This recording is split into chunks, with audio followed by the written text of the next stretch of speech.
Saudara pendengar sekalian, Radio Horor Indonesia segera dimulai.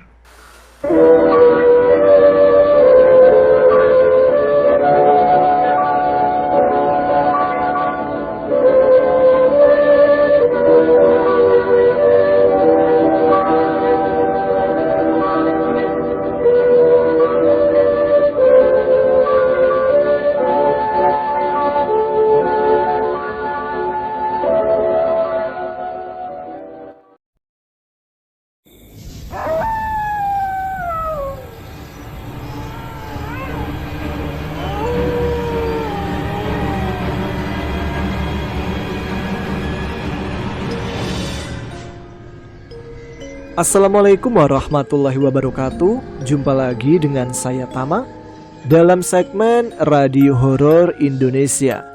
Bagaimana kabar kalian? Semoga selalu diberikan kesehatan dan rezeki yang cukup. Kita jumpa lagi di malam Jumat dengan segmen Radio Horor Indonesia, di mana di sini saya akan membacakan beberapa kisah-kisah misteri untuk menemani malam Jumat kalian.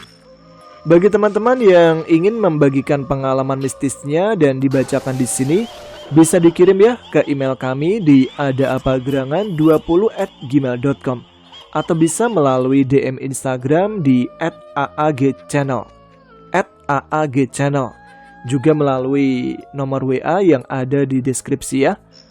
Baiklah, kita langsung saja menuju ke cerita pertama untuk mengawali Radio Horor Indonesia malam ini.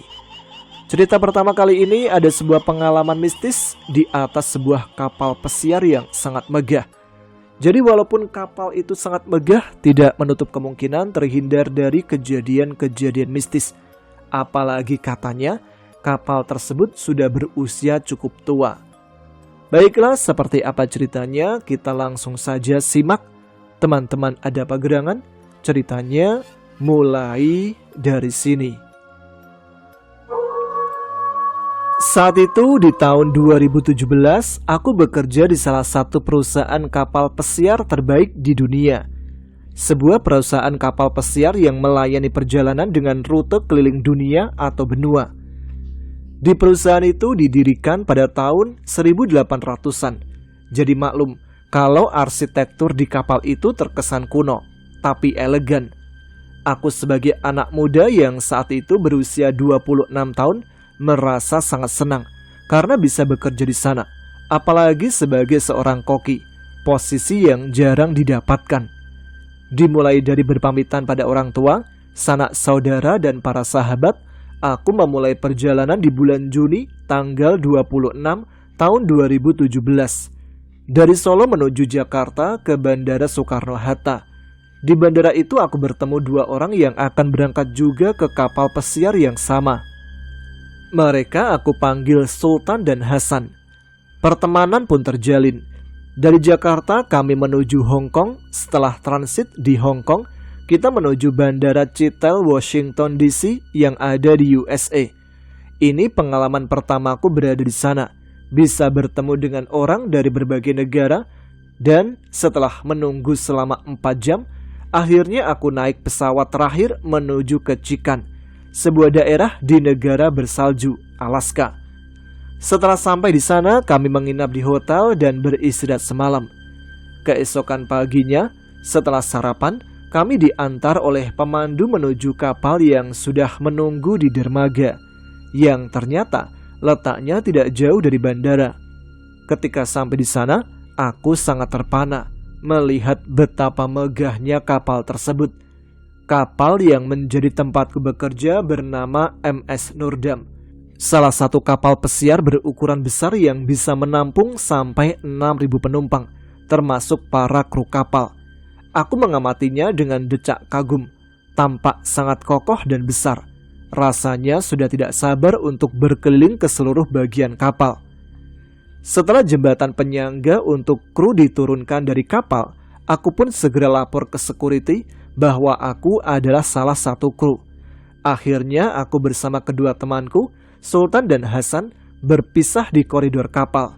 Kami menuju tempat bertugas masing-masing, yang pastinya nanti akan sering bertemu untuk berbagi cerita mengusir rasa bosan.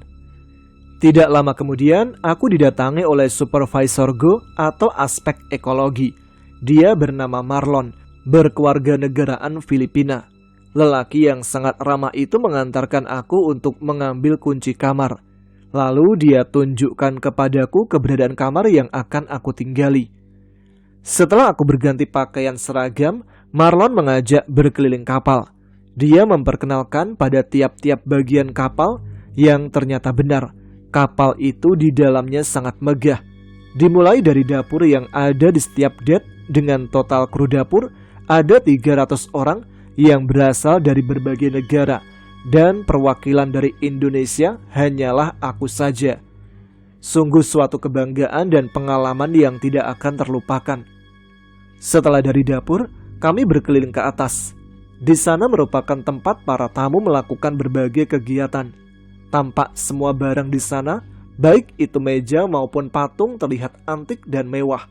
Benda-benda klasik yang mungkin nilainya sangat tinggi. Aku hanya melihat semua dengan decak kagum. Setelah menyisir setiap sudut kapal, aku istirahat sejenak sebelum mulai bekerja. Beberapa hari di atas air, aku merasa pekerjaan di kapal pesiar sungguhlah berat. Dibutuhkan kondisi fisik yang prima. Karena di sana kita bekerja bagai kuda, benar-benar memeras tenaga. Tapi semua tidaklah sia-sia, karena gajian yang diberikan sangat besar nominalnya. Aku kembali ke kamar dalam keadaan lelah. Setelah selesai mandi, kulihat layar monitor, ternyata aku sedang berada di perairan Alaska yang sedang menuju ke Hawaii. Setelah itu, aku memutuskan untuk tidur, karena sekujur tubuhku diliputi rasa sakit. Jadi tidak perlu waktu lama untuk terlelap. Beberapa menit kemudian, aku merasa antara sadar dan tidak sadar. Aku mencoba membuka mata, tapi tidak sedikit pun aku mampu melakukannya. Bahkan telingaku terasa tuli, tidak mendengar suara apapun di sekeliling. Sementara tubuhku sangat kaku dan tidak bisa digerakkan sama sekali. Hampir sekitar 10 menit aku merasakan hal tersebut. Hingga terdengar suara umpatan dalam bahasa Filipina. Putang inamo, yang berarti adalah sialan. Suara itu nyaring di telingaku. Kemudian samar-samar disusul dengan suara tangisan dari seorang laki-laki. Dengan sekuat tenaga, aku terus mencoba melawan apa yang menimpaku. Tapi mataku terasa semakin berat. Tenagaku juga semakin lemah dan memaksaku berhenti bergerak. Hingga semua menghilang dengan sendirinya, dan aku kembali tidur seperti terhipnotis. Keesokan harinya, aku kembali bekerja seperti biasa. Kejadian semalam aku lupakan dan kuanggap sebagai mimpi buruk saja. Aku menikmati bekerja bersama 2 rekanku yang berasal dari Filipina. Kami bercanda juga bercerita sambil bekerja. Dan cerita itu mengarah pada satu tempat di mana di kapal ini tempat penyimpanan daging jadi satu dengan kamar mayat. Mendengar itu aku jadi merinding sendiri, membayangkan betapa jijiknya ketika makan daging. Beda dengan 2 kawanku itu yang tidak pernah mau memakan daging. Mungkin mereka sudah tahu ada bau mayat di daging-dagingnya yang dimakan. Aku hanya terdiam mendengarkan mereka bercerita tentang beberapa mayat yang ditaruh di sana. Dan ada satu kisah yang membuatku bertanya pada mereka, yaitu tentang mayat seorang yang ditemukan menghilangkan nyawa sendiri. Seorang pemuda yang berasal dari negara mereka juga, yang merupakan kru kapal. Menurut mereka, pemuda itu menggantung karena beban pekerjaan yang dilemparkan kepadanya. Belum lagi kabar dari keluarga yang istrinya diketahui berselingkuh. Dia pun stres dan menghilangkan nyawa sendiri. Yang ternyata kamarnya adalah kamar yang kutempati saat ini. Aku pun teringat akan kejadian semalam. Lalu aku menceritakan apa yang kualami pada mereka. Tampak mereka terbiasa mendengar ceritaku, seolah mereka sudah biasa dengan cerita semacam ini.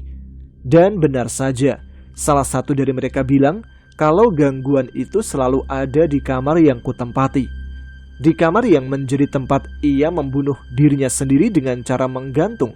Dia juga bilang kalau tidak ada yang mau menempati kamar itu. Dan dikarenakan semua kamar sudah penuh, jadi aku tidak bisa pindah dan hanya bisa menempati kamar tersebut. Dengan berat hati, ku kuatkan mental untuk menghadapi segala gangguan. Ku yakinkan diriku sendiri bahwa aku datang untuk bekerja mencari uang. Jadi cerita seram semacam itu aku anggap angin lalu saja. Tak terasa 6 bulan sudah aku bekerja di kapal, dan selama itu gangguan-gangguan di kamar mampu kulewati dengan tenang. Lalu gangguan itu sudah aku anggap biasa saja. Setiap kali mendengar suara aneh dan juga saat tubuhku jadi kaku, aku hanya pasrah dengan berdoa sepenuh jiwa. Hingga perlahan gangguan itu pun hilang dengan sendirinya. Selama 6 bulan itu, berbagai tempat yang ada di dunia sudah aku singgahi. Semua memberikanku pengalaman yang tidak akan terlupakan, baik kenangan indah maupun kenangan horor. Dan yang pasti aku mampu mengangkat ekonomi keluarga yang diserang krisis. Bahkan masih ada sisa yang kusimpan untuk menikah nanti. Namun suatu ketika, aku mendapat shift malam yang diharuskan bekerja di dek B. Bekerja sehari-hari bersama 2 kawanku di tempat pemotongan daging. Aku yang bekerja sendiri menyalakan handphone dan memutar musik untuk mengusir rasa jenuh yang melandaku.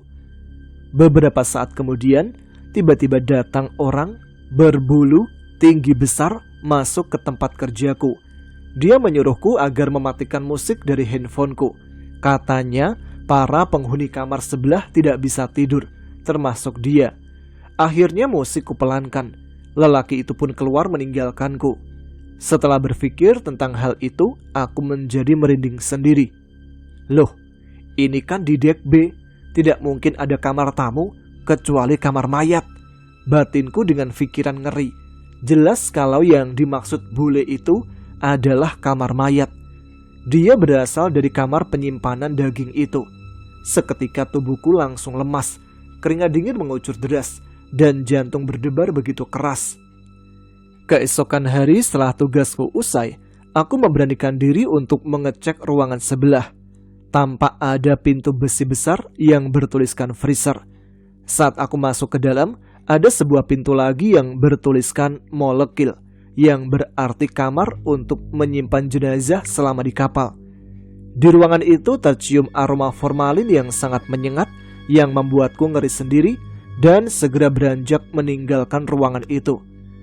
Sudah 8 bulan aku bekerja, yang berarti sebulan lagi aku akan kembali ke negaraku tercinta, Indonesia Raya, dan akan melepas rindu dengan keluargaku yang ada di Solo. Malam ini aku mencari angin dan merokok di dek luar, tempat favoritku di saat suntuk dan merasa bosan dengan pekerjaan.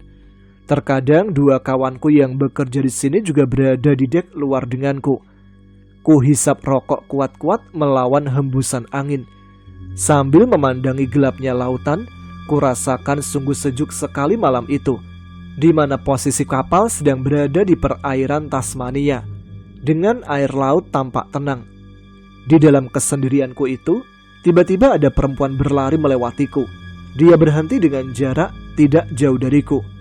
Kulihat di remang-remang wajahnya yang cantik, mungkin blasteran Asia dan Eropa. Tubuhnya yang aduhai dan sintal benar-benar menjadi pemandangan yang indah. Tetapi lamunanku menjadi sesuatu yang mencekam. Aku melihat dia menaiki pembatas kapal, disusul kemudian dengan berteriak, dan seketika itu dia melompat ke dalam laut. Segera aku berlari ke arahnya, hendak menolong di saat yang tepat.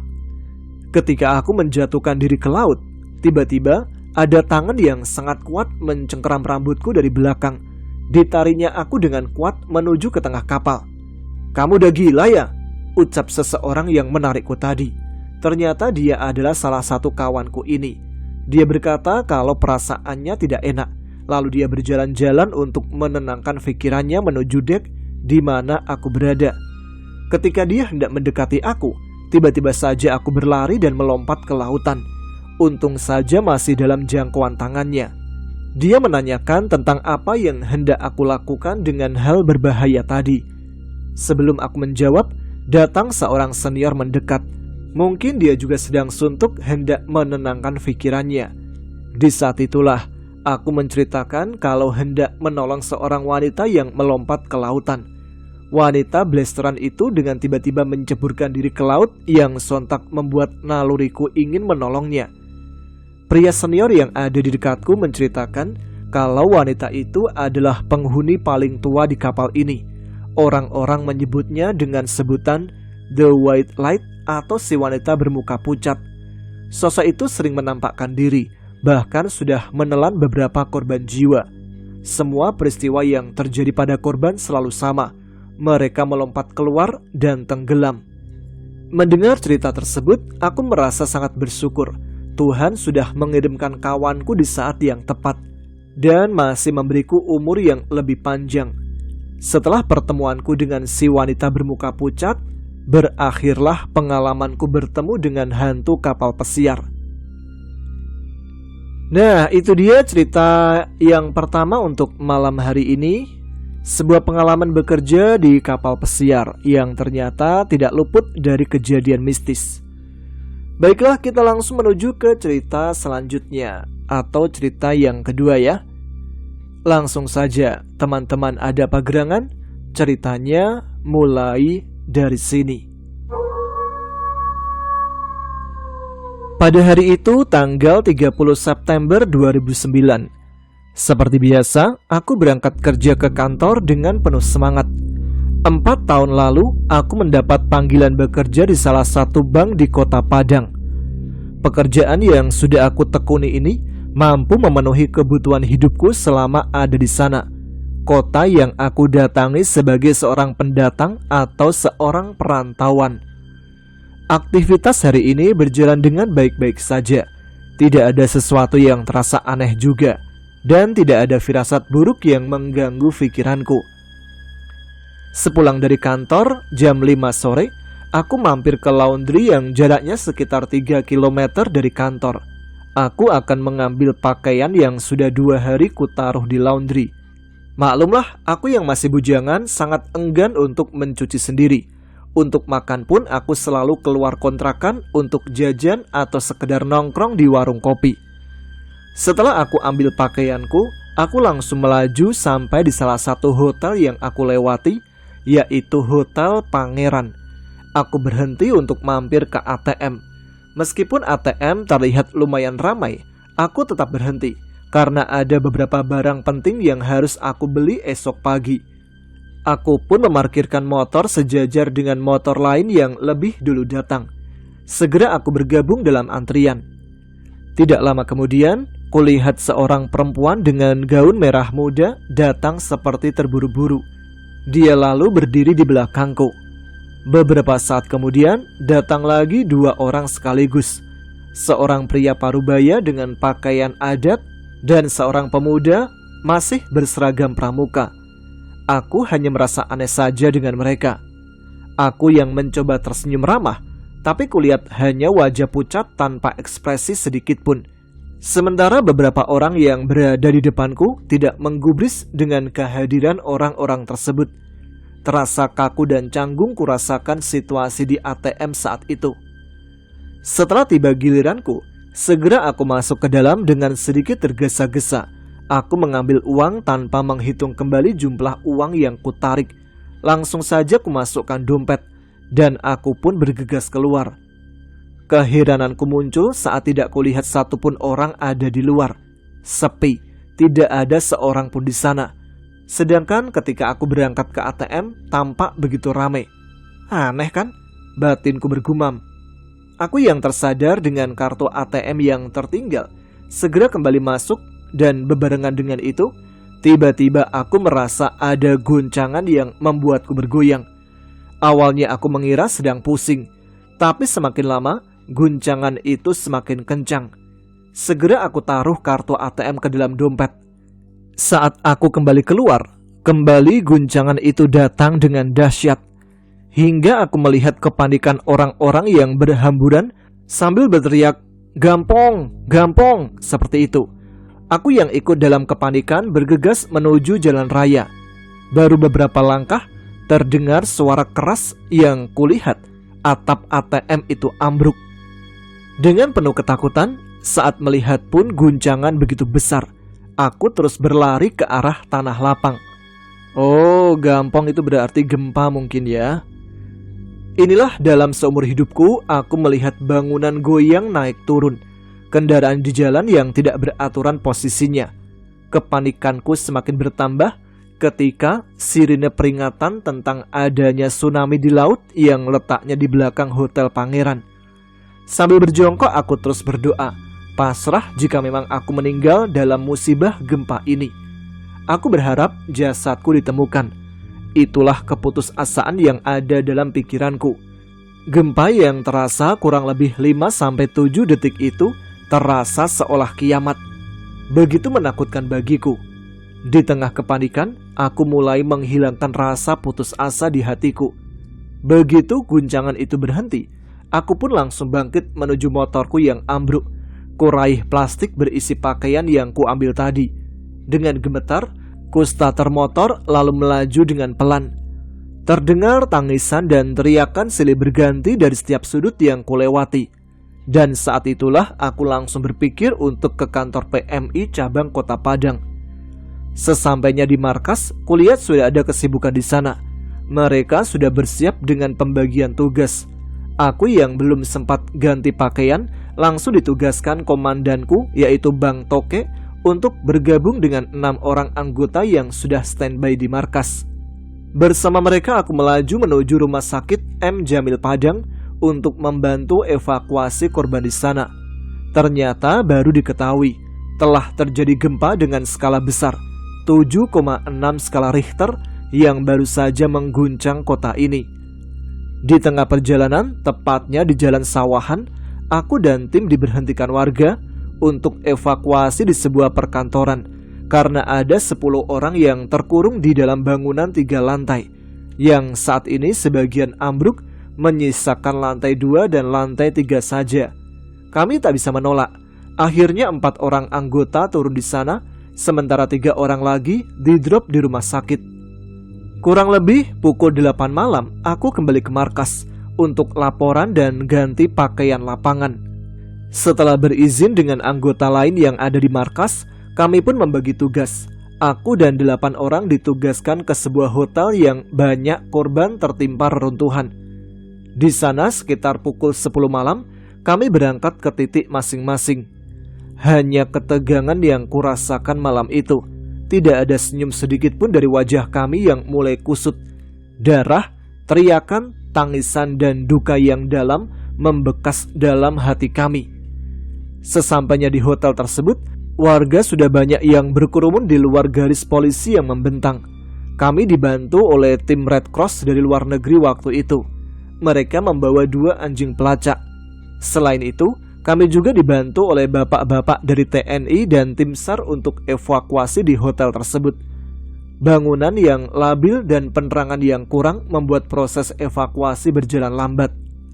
Karena waktu itu lampu dan sinyal mati di Kota Padang, tiba-tiba aku dikagetkan dengan kehadiran seorang bapak-bapak supir taksi. Bapak itu bilang kalau di lantai atas ada beberapa korban yang bisa dievakuasi. Memang kami melihat akses menuju ke sana bisa dilalui. Kemudian salah satu anggota tim bertanya pada sopir tersebut, "Bapak tahu dari mana?" "Ini, dari Mbak ini," Pak sopir menjawab sambil menunjuk ke belakang. Tapi jelas di belakang tidak ada siapapun. Setelah mendapatkan izin dari Korlap, akhirnya aku dan tim menuju lokasi yang dimaksud bapak tadi. Kulihat bapak itu tidak beranjak dari tempat berdirinya. Sepertinya dia penasaran dengan hasil yang akan kami temukan. Kami segera menuju titik lokasi. Sesampainya di titik yang dimaksud, memang benar ada sosok yang kami lihat.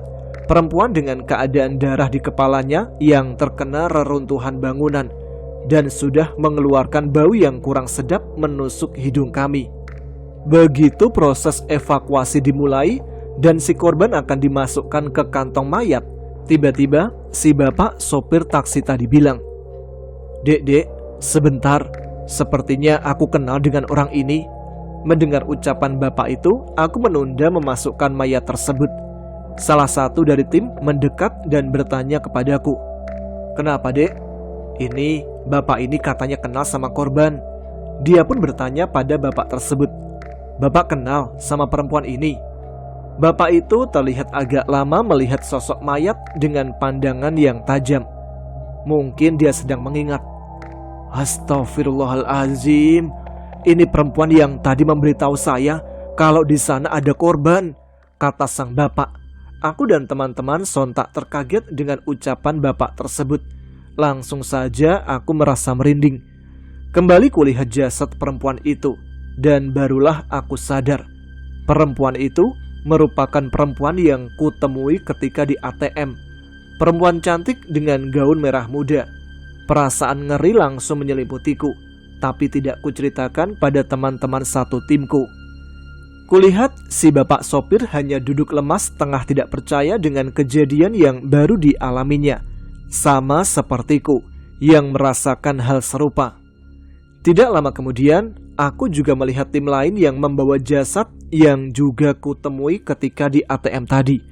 Seorang bapak parubaya dengan pakaian adat yang terlihat lusuh dan terdapat bercak darah. Juga seorang pelajar berpakaian pramuka yang juga berlumuran darah dan sudah kering membeku. Aku hanya berpikir mungkin ini adalah sebuah pertanda hingga terjadi musibah yang besar. Gempa yang merenggut banyak nyawa dan menghancurkan bangunan-bangunan megah, dan beruntungnya aku yang masih diberi keselamatan, bahkan mampu menyumbangkan tenaga untuk memberi bantuan bagi para korban gempa bumi tersebut. Ini adalah pengalaman yang menjadi pelajaran bagiku, pelajaran tentang kematian yang bisa datang kapan saja, meskipun kita dalam keadaan yang tadinya sehat-sehat saja. Nah, itu dia salah satu pengalaman yang dialami, kita sebut saja namanya Bang Rohman, ketika membantu mengevakuasi ketika terjadi gempa pada tahun 2009 silam. Nah, setelah Bang Rohman, ada juga Bang Rohman lagi nih. Kali ini Rohman yang dari Nganjuk. Bang Rohman kembali absen nih di Radio Horor Indonesia membagikan pengalamannya ketika masih kecil. Nah, seperti apa pengalaman yang dialaminya? Kita langsung saja simak. Teman-teman, ada apa gerangan? Ceritanya mulai dari sini. Aku adalah seorang manusia biasa yang tinggal di perkampungan di dekat Sungai Brantas, di mana hal-hal yang berbau mistis sangatlah masih kental. Ketika itu, siang hari aku sendirian menggembala kambing dan sesekali mencari rumput guna pakan sewaktu kambing sudah di kandang. Karena rumput yang kucari sangatlah sedikit, masih pendek, aku pun mengikat kambing, lalu mentancapkan sebatang ranting ke tanah dan mengikat tali ke kambing tersebut. Kemudian aku berjalan menuju ke kebun di mana aku biasa mencari rumput. Memang banyak sekali warga maupun orang tuaku melarang aku untuk mencari rumput di kebun itu, di mana kebun itu sudah tidak terawat dan sangatlah rapat, sehingga warga enggan datang ke sana. Selain itu, kebun itu juga terkenal angker. Namun aku tidak menghiraukan ucapan-ucapan itu semua. Yang ada di kepalaku saat itu hanyalah mencari rumput yang tinggi. Kan sayang ya kalau nggak ada yang ngambil. Selain itu juga hanya aku yang tahu tempat lokasi rumputnya. Ketika sampai di lokasi, aku melihat rumput yang sering kucari seperti ada yang mengambilnya juga. Ya elah, rumputku dibabat habis orang, gumamku. Dan tiba-tiba aku mendengar suara kakek-kakek. Le, kamu mau kemana? Aku pun celingukan mencari sumber suara, namun tidak mendapati sosok atau seorang pun. Ketika aku hendak kembali menuju ke arah kambingku, tiba-tiba bahuku ditepuk oleh seseorang. Aku pun menoleh. Aku melihat ada seorang kakek-kakek bertelanjang dada, hanya memakai kolor hitam dan topi petani, serta membawa cangkul yang disandarkan di bahunya. Le, kamu mau kemana? Kek, aku pun menyalaminya dan mencium tangannya. Mau pulang, kek? Rumput di sini udah habis. Kakek itu pun menoleh ke arah rumput dan menggeleng-gelengkan kepalanya. Memang ya Le, manusia itu gak pernah puas kalau mendapatkan sesuatu. Mereka selalu mengambil hingga meringkus semuanya. Iya kek, rakus banget sampai diambil semuanya. Kakek sudah mengamatimu saat kamu mengambil rumput di sini. Oh, kakek yang punya lahan di sini ya? Kakek itu tidak menjawab, hanya tersenyum. Maaf kek, saya mengambil rumputnya nggak bilang. Tidak apa-apa Le, toh kamu kan ngambilnya hanya sekarung. Iya kek, itu juga lebih dari cukup buat kambingku. Ya seharusnya begitu. Ambillah yang secukupnya. Kalau berlebihan itu tidak elok. Iya kek, padahal kemarin masih banyak loh rumputnya. Tapi hari ini kok habis gak bersisa? Iya, kakek tahu siapa yang mengambilnya. Siapa kek? Kakek itu lalu berjalan ke timur. Di sana ada sebuah jalan setapak yang gelap. Hanya ada sedikit cahaya matahari yang menembusnya. Aku pun mengikutinya. Kamu berjalanlah ke sana dulu ya Le. Kakek ada sedikit urusan. Nanti kalau melihat rumah, kamu ucapkan salam ya. Oh iya kek. Aku pun berjalan sendirian. Tidak lama, aku melihat ada bangunan rumah tua dengan tembok yang sebagiannya hampir roboh. Namun kalau dilihat, bangunan itu juga sangat kuat. Ketika hendak melewati, aku mengucapkan salam dan mendengar ada seseorang yang menyaut salamku. Saat aku hendak meninggalkan rumah itu, aku mendengar suara riuh gaduh yang berasal dari dalam rumah. Hal itu membuatku penasaran. Aku pun berjalan masuk ke halaman rumah itu dan mengintip dari jendela yang sudah sangat berdebu. Di dalam rumah itu tidak ada siapapun. Tidak ada sama sekali orang. Belum selesai mengintip, aku dikejutkan dengan suara deheman seseorang. Dah ilok Le, ngintipin rumah orang. Kakek, maaf kek, habisnya rame banget di dalam rumah. Ayo ikuti kakek. Aku pun mengikuti kakek itu. Dan tidak lama kemudian, aku melihat seorang bapak-bapak yang duduk di atas karung dengan lesu dan lemas. Bapak itu menoleh dan menatapku. Alhamdulillah mas, kata bapak itu sambil berdiri. Bapak ngapain pak? Alhamdulillah, bapak senang bisa ketemu manusia. Lah, emang kenapa pak? Bapak terjebak di sini udah lama nak. Dari kemarin, bapak cuma muter-muter di sini. Padahal motor bapak ada di sana, tapi bapak nggak bisa ke sana. Katanya sambil menunjuk motornya. Memang benar, di sana ada satu unit motor Supra 110. Di sana jaraknya hanya 10 meteran. Namun katanya bapak itu tidak bisa menggapai ke tujuan dan hanya berputar-putar di tempat. Oh gitu. Lah bapak apa yang ngambil rumput di sana? Iya mas, betul. Aku yang mengetahui rumput di sana tinggi-tinggi, langsung bolak-balik mengambilnya. Bahkan kemarin aku balik 2 kali. Dan yang terakhir aku malah diputer-puterin di sini. Pantesan bapak serakah sih. Harusnya kalau udah dapat rumput yang sekiranya udah cukup buat makan ternak, udahlah pak, jangan semuanya diambil. Nanti yang lain gak kebagian. Iya mas, bapak juga baru sadar. Tiba-tiba bapak itu ketakutan saat melihatku. Seperti di belakangku ada sesuatu yang membuat dia ketakutan. Bapak itu tengkurap dan menyembunyikan wajahnya ke tanah. Dasar manusia goblok. Ampun bah, ampun. Izinkan saya pulang bah. Enak saja, kau harus tinggal di sini. Jangan bah, ampun. Saya menyesal bah. Kek, lepaskan aja dia kek, kasihan. Baiklah, aku akan lepaskan. Sekarang pergilah. Kalau bukan permintaan bocah ini, kau akan jadi bagian rumah ini selamanya. Bapak itu lalu berdiri dan menatapku dengan derai air mata. Mas, rumput ini buat masnya aja ya. Saya pulang dulu. Bapak itu berlari menjauh.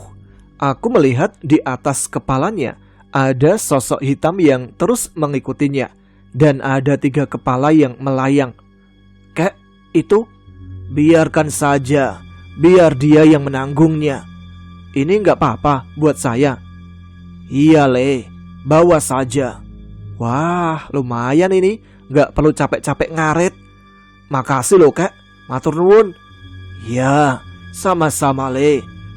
Aku pun memikul karung yang berisi rumput itu hingga sampai ke tempat kambingku berada. Di sana, aku melihat bapakku yang memberi minum kambing yang kuangon.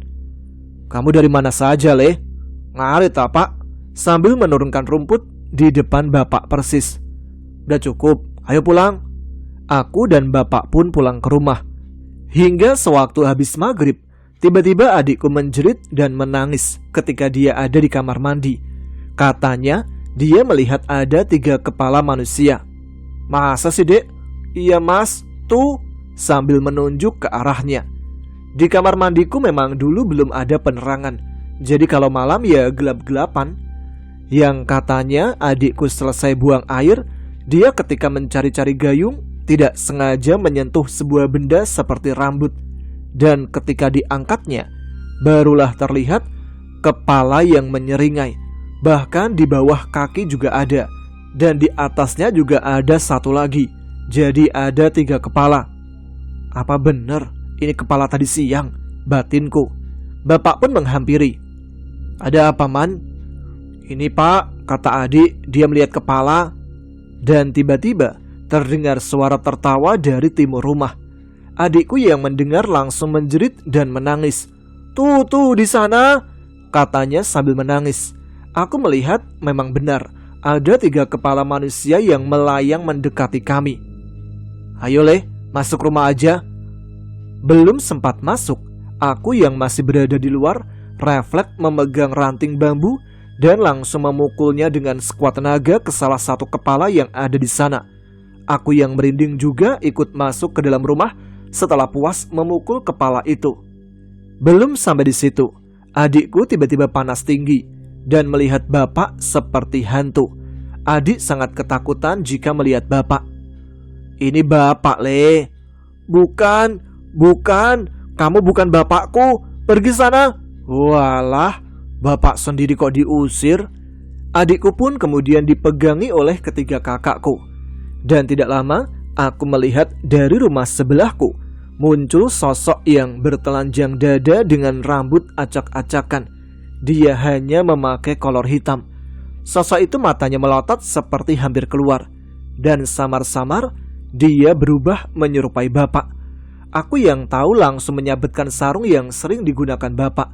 Sosok itu menolehku dan pergi menembus tembok rumah. Tiba-tiba adikku juga ikut berlari mengejar sosok itu, namun berhasil dipegangi oleh bapak. Sadar Le, sadar. Bapakku lalu membaca bacaan ayat suci Al-Quran. Dan barulah setelah itu adikku bisa tenang. Kemudian diberikannya segelas air minum. Barulah adik tenang dan tertidur pulas di pangkuan bapak. Kamu tadi melihat apa Le? Aku melihat seperti orang dengan mata yang hampir lepas pak. Dan lidahnya itu keluar panjang. Astagfirullah. Siang tadi kamu cari rumput di kebun itu lagi ya? Iya pak. Aku pun menceritakan kejadian yang ku alami tadi siang. Astagfirullah.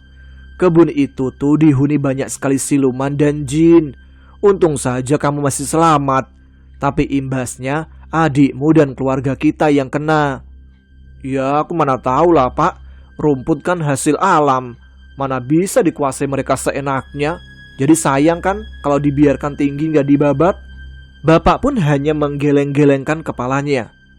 Apa kamu gak pamit waktu ngambil rumput? Ya pamit lah pak, malah dikasih cuma-cuma. Ya sudah, udah isya tuh. Ayo kita wudhu, sholat jamaah. Kami berempat kemudian menuju ke kamar mandi dan bergantian masuk ke dalamnya. Ketika giliranku selesai buang air, aku berniat mengambil sabun. Namun kali ini sabun itu terasa aneh. Berbentuk bulat, agak kenyal, sedikit keras. Dan kulihat dengan seksama, ternyata itu adalah bola mata. Segera kulempar bola mata itu ke arah luar. Saat itu dari angin-angin muncul kepala pocong yang mengintip. Dan ketika saat kulempar bola mata itu, tepat mengenai kepala pocong itu. Pocong itu terus menatapku dengan tajam.